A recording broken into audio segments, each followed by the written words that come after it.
Okay, Assalamualaikum dan selamat pagi. Kita mulakan pembelajaran kita bahasa Melayu tahun 4 dengan pengenalan tajuk. Okay, kita akan belajar mengedit dan memurnikan ayat. Okay, jadi mengedit dan memurnikan ayat ni, kita lihat sama ada terdapat kesalahan ejaan, penggunaan imbuhan ataupun penggunaan tanda baca yang ada pada petikan yang akan ditunjukkan. Okay, jadi kita memerlukan modul lah, okay, untuk lihat di mana kesalahan yang selalu kita buat, okay, ataupun kesalahan yang ada pada petikan tersebut. Okay, kita tengok petikan dia.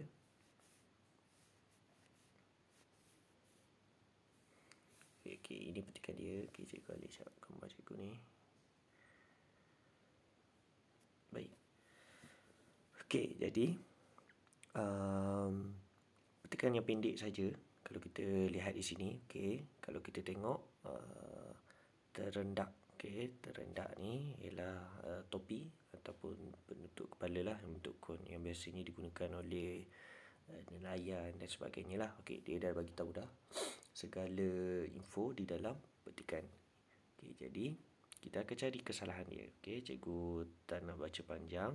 Okay, kamu dah baca. Okay, jadi kita tengok kesalahan yang pertama. Okay, tutup. Okay, jadi terendak ialah sejenis topi atau tutup kepala. Okay, jadi tutup dekat situ tak betul, kerana tutup dekat situ menunjukkan kata kerja, seolah-olah macam tutup. Okay, sebenarnya dia nak bagi tahu kegunaan terendak tu ataupun kata nama lah. Okay, sepatutnya penutup. Okay, penutup kepala. Okay, seterusnya kesalahan yang kedua itu terang-terang nampak lah. Okay, tak boleh letak kata tanda soal, kerana tanda soal ni hanya digunakan untuk kata tanya. Tapi ayat tanya. Tapi terendak ialah sejenis topi ni merupakan ayat penyata, jadi tak sesuai. Sepatutnya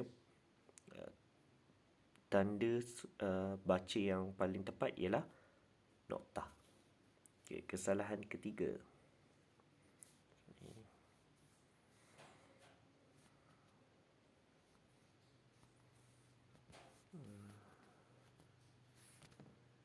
Okay, pakai. Okay, pakai. Okay, sepatutnya tujuan pemakaian. Okay, seperti yang cikgu cakap lah tadi. Kalau pakai ni kadang-kadang dia kata kerja.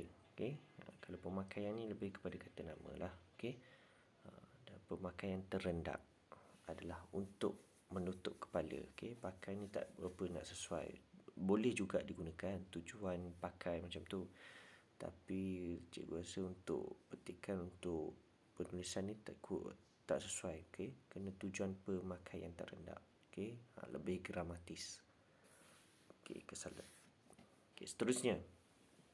Okay.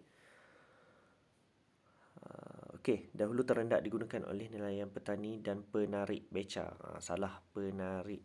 Okay, penarik itu kampung cikgu. Penarik, okey, nama tempat. Tapi dekat sini ejaan dia, kesalahan ejaan. Sepatutnya penarik. Memanglah sebutan kita penarik, okay, ataupun tarik, tapi ejaan sebenarnya tarik. Okey. Okey, IK sepatutnya dekat situ. Okey, kesalahan yang seterusnya. Okay, kesalahan tanda baca. Okay, tanda seru dekat situ tak sepatutnya digunakan. Tanda seru ni digunakan hanya untuk bila ada kata seru. Contoh macam cheese, wah, aduh, okay, dan sebagainya.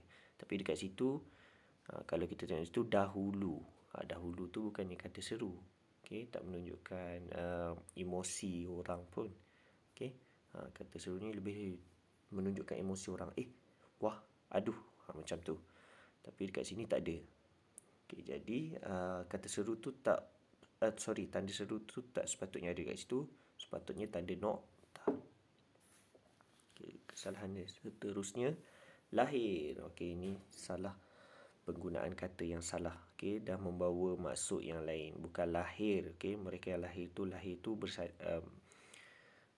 dilahirkan, beranak lah. Okay, bukan beranak, maknanya kamu yang dilahirkan. Okay, Lahir.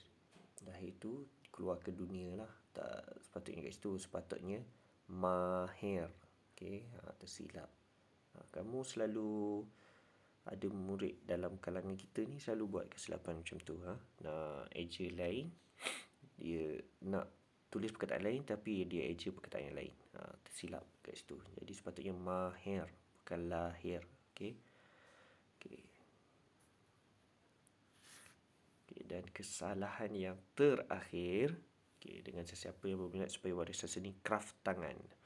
Okay, kraft tangan ni sepatutnya ejaan dia diasingkan. Kraft satu perkataan, tangan satu perkataan. Okay.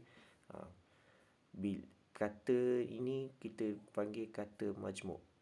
Okay, kata majmuk, dua kata yang membawa hanya satu maksud saja. Contoh kereta api. Okey, dua maksud yang berlainan. Kereta lain maksud, api lain maksud, tapi bila digabungkan dia membawa satu maksud. Okey. Tapi kraft tangan ni bukan merupakan kata majmuk yang mantap. Okey. Dia bukan bentuk mantap lagi. Contoh bentuk mantap, matahari. Matahari boleh kita gabung sekali. Matahari kita gabung sekali jadi matahari. Okey, lagi kata berbentuk mantap, kaki tangan. Kaki lain, tangan lain. Tapi bila digabungkan menjadi kata majmuk yang mantap. Okey, kata majmuk mantap bermaksud anggota. Anggota lah kaki tangan ni. Okey, tapi kraft tangan belum lagi dijadikan sebagai kata majmuk mantap. Okey, jadi tak boleh gabung. Kena asing-asing. Kraft lain, tangan lain. Kena pisahkan. Tapi masih membawa maksud yang sama.